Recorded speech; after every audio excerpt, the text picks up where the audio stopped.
All right, well, after $3 billion, it's coming to an end.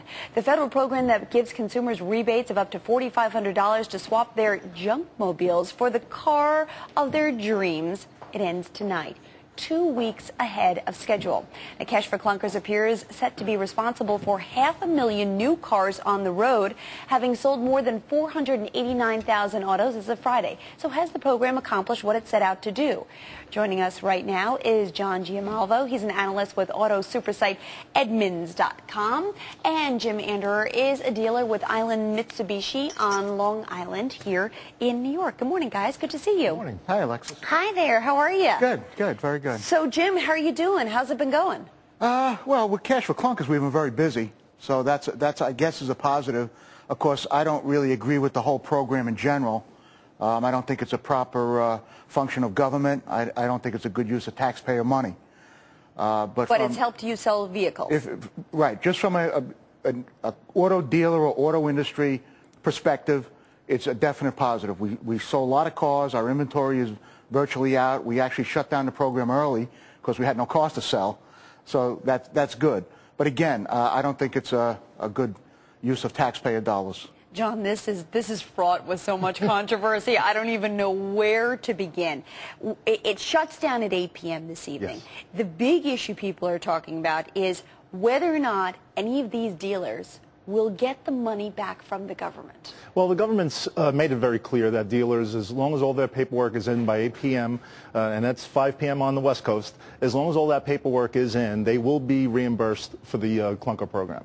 But many of these dealers who sold a car in the Cash for Clunkers program 3 weeks ago, if it takes them 2 or 3 months to get that money back, they have to finance that money. So it's a costly expense for many of these dealers, correct? No doubt. They're putting the cars out on the road, and they are responsible for that money until they do to get reimbursed. Absolutely.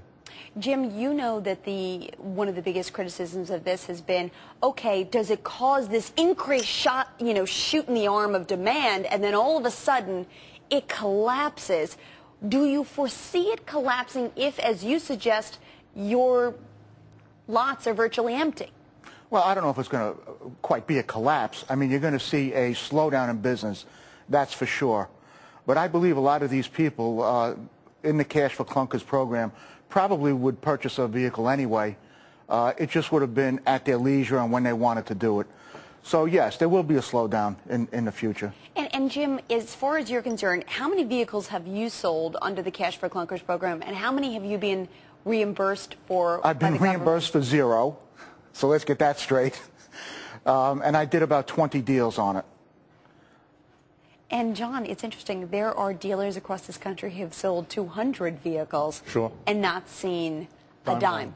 Yeah, we've heard a lot of that, and I think hopefully by the end of the day today, then it'll just be the wind down, and hopefully this will all be worked out. What's the big picture story here, John? What does this say about the industry? Is the industry healing? I'd like to really look at it like to the extent that if there is a good call out, you can get people off the couch and into the showrooms, whether it's a clunker deal or if the factories and the local dealers going forward now can come up with some good call outs to people. There is a good reason to go out there and buy new cars.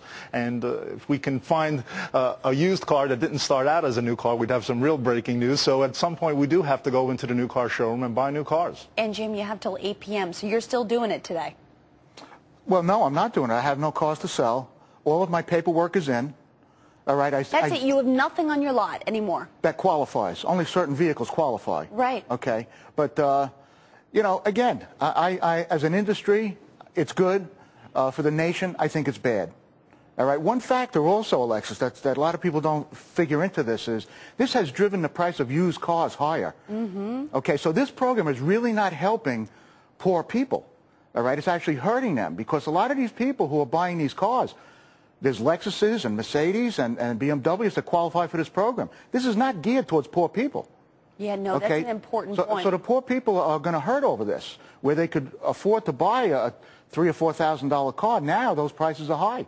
The auction prices, as John will attest, are through the ceiling. John, I presume, A, that's true. We've heard a lot about that.